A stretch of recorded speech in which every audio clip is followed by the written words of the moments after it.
Hi, it's Lili. Today I'm going to show you how I made this sculpture using some solid copper bars that I found at the scrapyard for a fraction of the price of what you pay normally brand new, and some wooden dowel. So I'm going to show you the process from playing around with some mock-up, test it out before I start working on a big scale, then how I sculpted and shaped the copper, and then how I've made 570 voodoo beads by hand. I hope you're going to enjoy this project. So the last time I went to the scrapyard, I found those really cool pieces, and in particular the thinner part of pure copper. I thought I can use them for this project. In terms of dimension, they are 12mm by 5mm. Before I got to the forge, I wanted to create a mock-up and play around with it, so I decided to use some aluminium wire, 3mm thick, and cut them to the length of the bar that I had to work with. Then wrap them up with aluminium foil to create some thickness. Now I didn't go for something smooth and beautiful. I just wanted some rough representation of the volume of copper bar that I can easily shape to see what I can create out of those bars before I put the actual copper bar into the fire. So with those rough copies, I start to play around and shape them.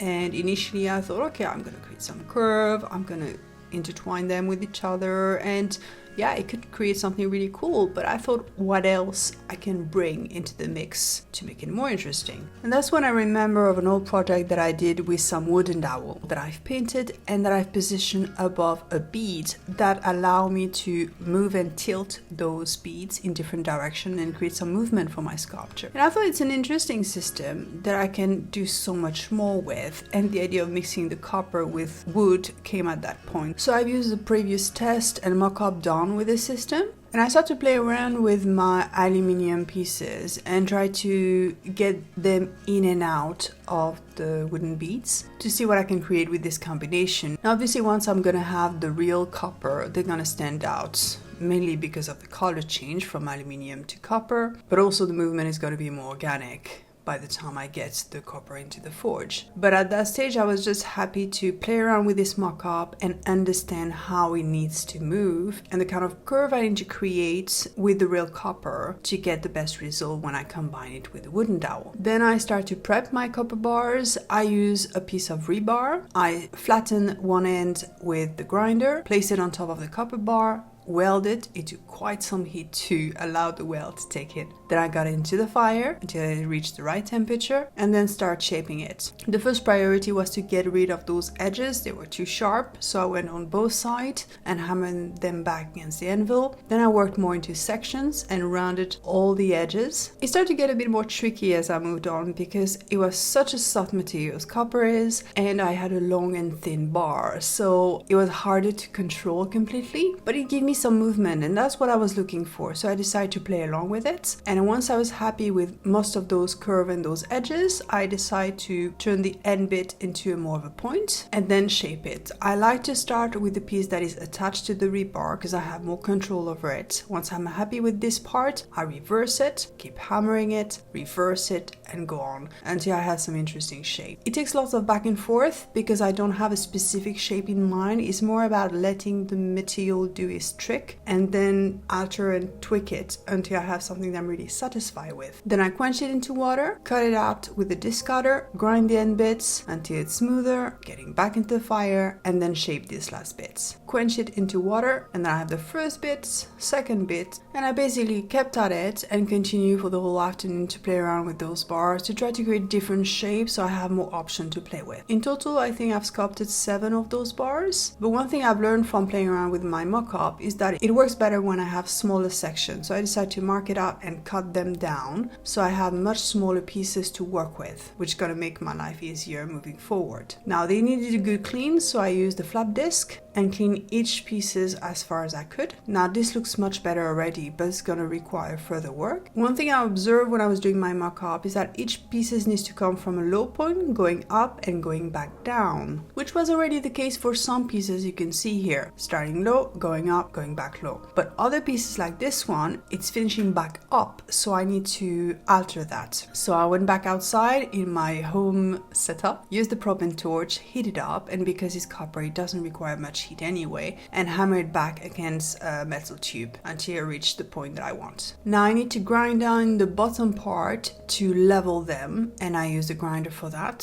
so I have a more flatter base. Then I've used the blender from Norton Vortex to smooth it up. I mean, flap discs are good, but they leave lots of marks, so I need to remove as much as I can. Then I had to switch to the Dremel, which was smaller, to get in there, and I started with the grinding stones and then switched to wire brush, and I spent quite some time with the wire brush on those. Now they look so much better. I decided to set them up on a board with some blue tack and some pieces of timber to lift them up, make sure they're well cleaned with acetone, and then apply a clear matte sealer to protect them. Now before I reached that point with the copper, I had some important decisions to make. The main one is color, because with my Mockup I've played around with different tones, and some of them look great as they are, but once you bring the copper in, the kind of orange, salmon, coral colors are too close to copper. I wanted to stay away from those colors to create more contrast. So I grabbed a few colors in acrylic, play around with those colors, and start to define how many gradients I'm gonna have of each color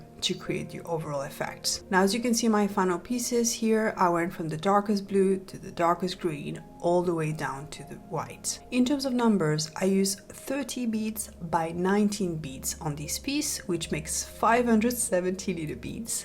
And the board underneath that I've used is 38 centimeters by 25 centimeters. Now in order to get to that point, I need to create a template first. You can do it on the computer. I'm old school. I like a good piece of paper, or in that case graphic paper, so I have some measurement to work with. And I decided to create a line every 12 millimeter, knowing that the wooden dowel are 10 millimeters thick and they need space to be able to tilt. So my lines were 12 millimeters apart. Then I took my template and placed it onto a piece of leftover plywood. I thought it was going to be great for this project. Make sure I have some margin and space all around it. Mark a line, cut it out with the jigsaw, smooth the edges, put the template back in, tape it, place it on top of a piece of timber to lift it up, and then use the Dremel with the tiniest drill bits and drill every single hole. Then I remove my paper and all the dust with it. Now I can prime it with 2 coats of black gesso. Now when it comes to the wooden dowel, they are 30 centimeters in length, and I decided to cut 10 pieces per length, which means 3 centimeters for each pieces. Now a few years back, I bought the tiniest table saw ever. Like many crafters out there, I have storage issue, and this table saw barely take any space, so that's perfect. If you work on a miniature scale, that would do the job. And I've cut all my pieces one by one, tried to keep my fingers away from the blade. Then I had to smooth the end bit and bevel all those edges, and that took a lot of time to do this on each side. Then I used the tiniest drill bit that was close to the size of the wire that I'm going to use next. Drill into every single piece of wood, cut the wire into length of 7 centimeters, and then use some super glue, dip the wire into it and stick it into the wooden beads. And I like to use those in a plastic cup upside down, so I can use the top lid to pour a bit of super glue, and I find it much more practical to work that way. And repeat this again and again and again. Once I have all my beads done, I need to paint them. So I apply a first coat of acrylic paint, let it dry, and then apply another coat, and repeat the same process 570 times. I think I spent 4 full days just prepping and painting all those beads. Now I have the boards, I have the beads. What I need is the key ingredients, those black wooden beads. And then you just place a bead onto the wire and then onto the board,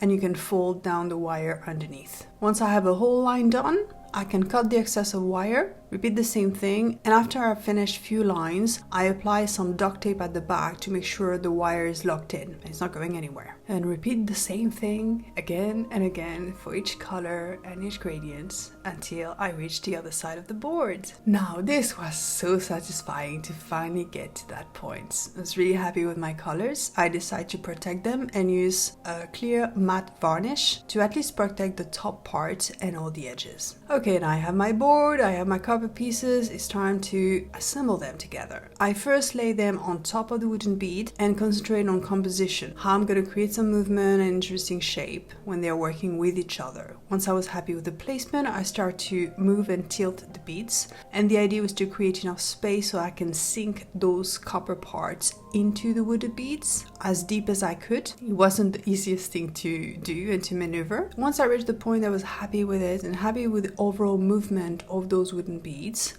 Then came the point of gluing them, and because I hadn't reached the point of the copper touching the black board, which is what I was hoping for, I had to glue it in a different way. I used Gorilla Glue 2-part epoxy, mixed it up into a plastic container properly, and then apply plenty of those on the copper. And it was really tricky because I need to have enough glue to have multiple points of contact with the wooden bead, but I didn't want to make a mess, so I really tried to be as careful as possible. I always have some Q-tips nearby that I can really quickly grab and remove any kind of glue in excess, and I also make sure I have some nail polish or acetone to help remove any glue that is whatever on the wood or on the copper pieces. And that's it. The whole project is finished. Thanks for watching. I hope you enjoyed this little project, and I hope you're gonna have a lovely day. Take care. Bye bye.